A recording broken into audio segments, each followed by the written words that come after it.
Hello students, welcome back to our channel. आज का हमारा टॉपिक है रेशनल नंबर। इससे पहले हमने 3 टॉपिक्स कवर कर लिए हैं अपने प्रीवियस वीडियोस में। पहला हमारा टॉपिक था इंट्रोडक्शन ऑफ रियल नंबर्स। दूसरा हमने देखा है यूक्लिड्स डिवीजन ऑफ लेमा। तीसरा हमारा टॉपिक जो था वो था arithmetic theorem, fundamental theorem of arithmetics. आज का हमारा टॉपिक है रेशनल नंबर। तो अगर किसी ने पुराने वीडियोस नहीं देखे हैं तो प्लीज़ वीडियो के प्लेलिस्ट बने हुए हैं, आप जाके देख सकते हो। आज का हमारा टॉपिक है रेशनल नंबर। चलिए चलते हैं अपने टॉपिक पे। तो रेशनल नंबर होते क्या हैं? इसका डेफिनेशन है कुछ नंबर्स को हम पी वाई क्यू के फॉर्म में नहीं लिख सकते हैं, तो उनको ही हम रेशनल नंबर बोलते हैं। एग्जाम्पल आपके नीचे लिखे हुए हैं, √2, 5, √3 एट्सेट्रा। हमारा जो मेन टॉपिक है वो ये नहीं है कि रेशनल नंबर्स क्या होता है, वो तो हमने पहले ही पढ़ लिया, 9th क्लास में भी आपने पढ़ा ही होगा। तो इसमें मेनली हमें क्या क्वेश्चंस आते हैं बोर्ड में, क्योंकि हम लोग बोर्ड बेस्ड ही पढ़ाई कर रहे हैं अभी।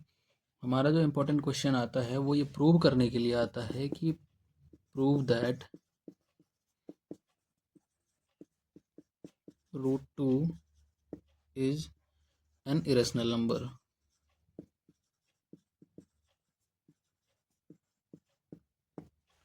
ये क्वेश्चन आता है। तो चलिए देखते हैं इसका सॉल्यूशन हम कैसे कर सकते हैं। तो स्टूडेंट्स, हमारा क्वेश्चन आपके सामने होगा स्क्रीन पे। तो हमें प्रूव क्या करना है, √2 इज इरेशनल। तो इसका जो सॉल्यूशन करेंगे हम वो कॉन्ट्राडिक्शन मेथड से करेंगे। कैसे करेंगे?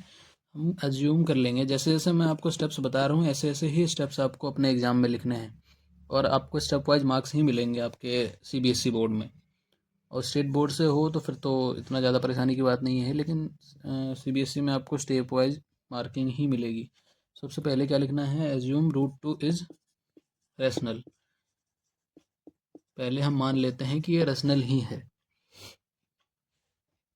तो हम √2 को लिख सकते हैं पी बाई क्यू के फॉर्म में, where p and q are को प्राइम्स।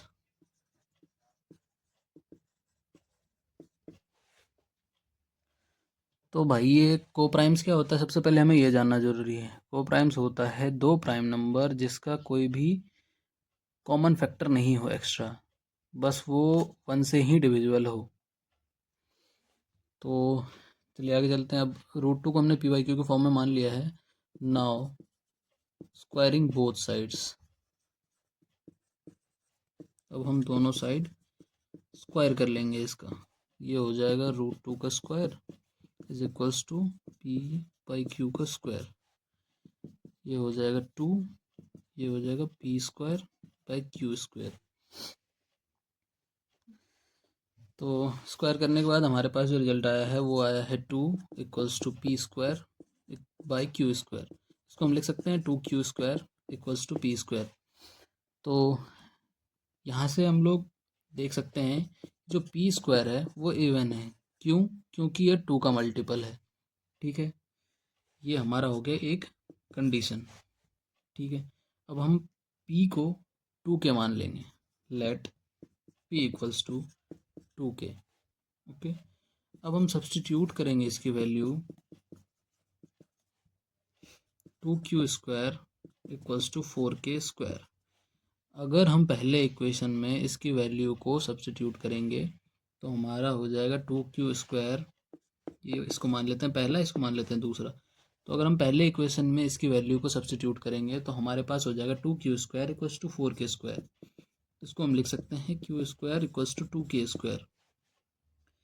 तो यहाँ हम देख सकते हैं कि q is also a even, also an even. क्यों? क्योंकि ये भी 2 का मल्टीपल है।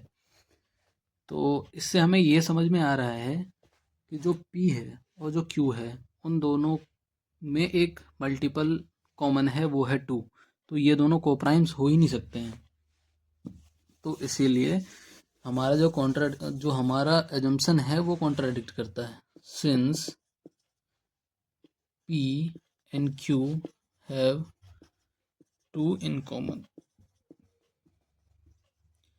so it can't be co-primes। तो students, so we arrived at a contradiction,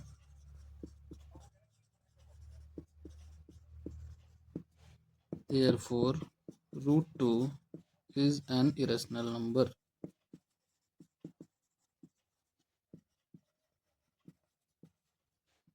Hence proved.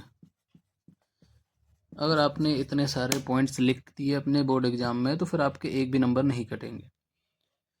तो प्लीज़ कमेंट करिए अगर आपको कुछ भी समझने में कोई भी परेशानी हुई हो, और ऐसे कोई भी डाउट्स हो या फिर किसी भी एनसीईआरटी के क्वेश्चन में आपको प्रॉब्लम हो रही हो तो प्लीज़ कमेंट करें। मैं उसको सॉल्व करने की और उसके लिए एक अलग से वीडियो बनाने की ज़रूर कोशिश करूँगा। Thank you.